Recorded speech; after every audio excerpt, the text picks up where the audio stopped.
वेङ्कटनायकः सर्वदेवैकशरणं सर्वदेवैकदैवतं समस्तदेवकवचं सर्वदेवशिखामणिः इतीदं कीर्तितं यस्य विष्णोरमिततेजसः त्रिकाले यः पठेन्नित्यं पापं तस्य न विद्यते राजद्वारे पठेद्घोरे सङ्ग्रामे रिपुसङ्कटे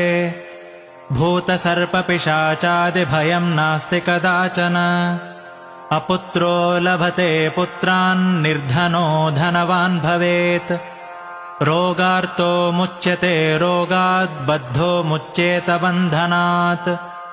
यद्यदिष्टतमं लोके तत्तत् प्राप्नोत्यसंशयः